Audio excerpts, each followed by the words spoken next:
What's up everyone, my name is Ation Mitihepi and welcome back to another recap video of the Smosh Summer Games Wild West Tournament, where I recap and highlight all the events that have occurred during the tournament. And in today's video, things are coming to an end as we reach the climax of the competition and find out once and for all who is the winner of the tournament. And with the Randy Bandits trailing behind with 2 points and the Cowbaes ahead with 4 points, we're about to see how things wrap up in the fourth and final week of the Smosh Summer Games Wild West Tournament. Now the final competition for that week before the grand finale was Hangman in real life. Now the aim of the game is that teams had to guess Western slang Hangman style.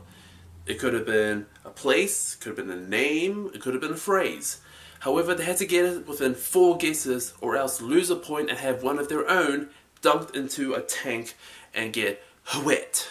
This is basically like the Western version of Netflix and Chill, with the team with the most points scored at the end taking the final point into the grand finale. Now the best player for that competition has to go to Shane because he took a risk in knowing what the phrase was.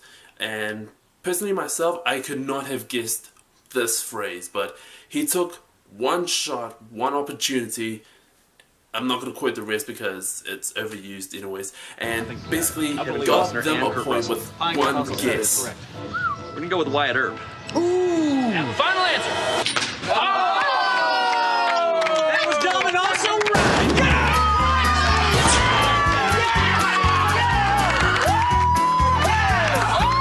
However, for worst player, there were a few contenders, mainly Joven and Bose. Joven for randomly guessing terrible letters left and right. L. L? Yo, C! Wait a minute. I need no. Is there a Z up there? And there are times when you have moments of genius, and this is not one of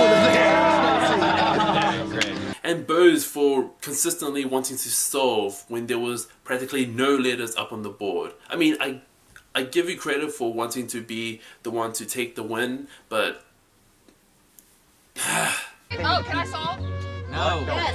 Do you want to solve? Don't if you solve and you're wrong, but I'm right. Do you want to solve? Then guess letters in that. Okay, alright, Yeah, do you want to guess it? No. Yes. How about no? however, the worst player for that competition, actually, there was not one worst.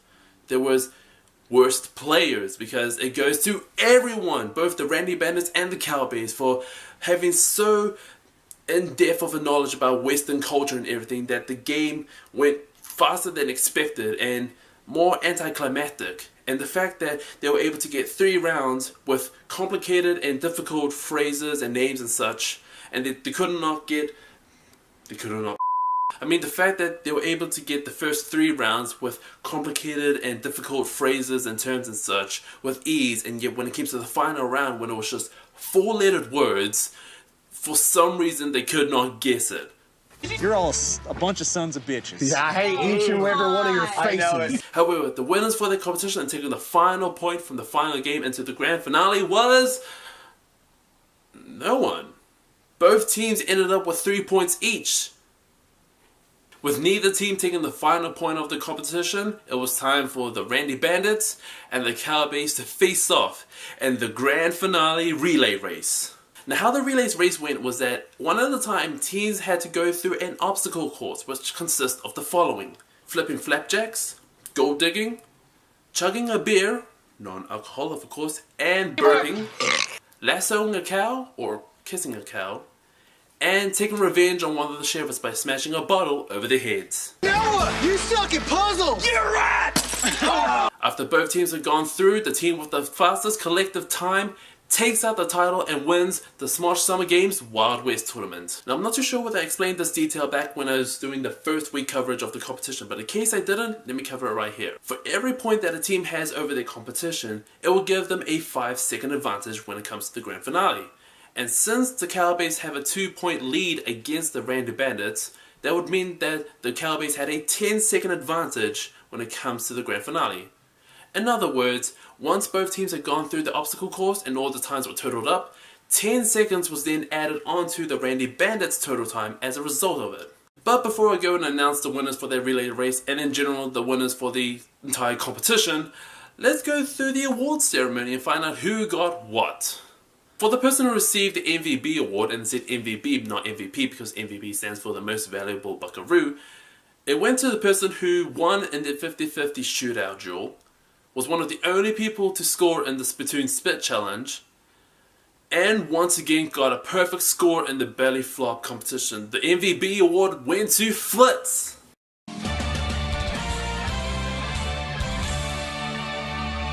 But of course, for every MVP, there is a LVV. And again, I said LVV, not LVP, because LVV stands for the least valuable Varmit. And in this case, this person who received this award was the opposite of Flitz. He lost in their battle in the 50-50 shootout, and even though they were also one of the only people to score during the Spittoon Spit, this person was on the losing team once again, and therefore carries on that hashtag Cursed West. That's right, LVV went to West. Now it was said that he might have gotten the biggest fail because of his rap during the belly flop competition, because oh gosh, why the rap, why? But of course he carries on the hashtag Cursed West and continues to have a losing streak of 0-6, so it made sense for him to be the LVV. So yeah, you would have won biggest fail, but you being cursed makes you also least valuable. Oh, okay. You didn't break the curse, sorry. You are the least At this valuable. point, I'm accepting it. Now the person who received Epic Moment, or in this case, the Clint Eastwood moment of infamy, there were a few contenders, and I've covered them during my coverage of the competition, like Jovan cinching the win during Spittoon Spit, or Courtney with her death-defying flop in Belly Flop. But the person taking out Epic Moment, with his one guess win during the Hangman in real life competition, goes to Shane.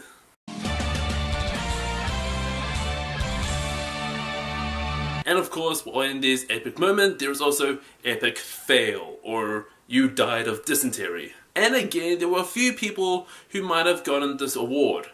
But, and it sucks to say this, the person who received this award for having their gun jammed multiple times during the 50-50 shootout goes to Jovan. And it best sums up how I feel by this clip.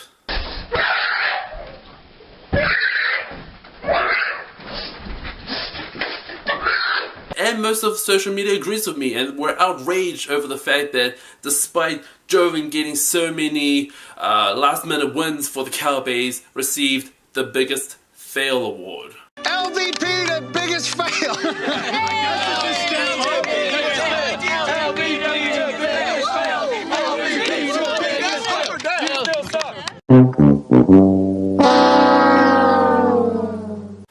Okay, I've been stalling long enough. The winners for the relay race and in general taking out title as winners for the Smosh Summer Games Wild West Tournament with a time difference of 1 minute and 26 seconds was the Randy Bandits. So congratulations to the Randy Bandits and to all the supporters for the Randy Bandits.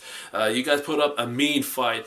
Your ways were questionable, but you guys put up a mean fight nonetheless. And to the Cowbaes and all the supporters for the Cowbaes like myself, do not be disheartened by the loss. The fact that we put up such a mean fight and basically tested the Randy Bandits right up to the end and never left off their trail or let them out of their sight was something else, I guess. I'm just babbling on here. Now, a few things to know here before I wrap up. As I mentioned before, Wes continues his losing streak, as does Lasercorn continues his winning streak, with Lasercorn having now a 6-0 winning streak and Wes obviously having a 0-6 losing streak.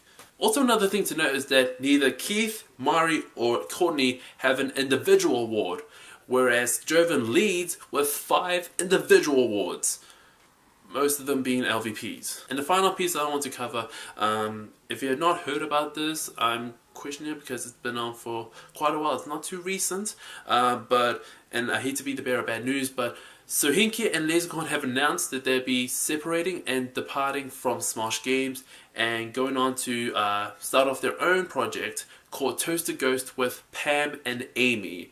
There's links down in the description box below. They have now separated completely from Smosh Games as they have been featured in a recent Game Bang where the OG Smosh Games went against the new generation Smosh Games.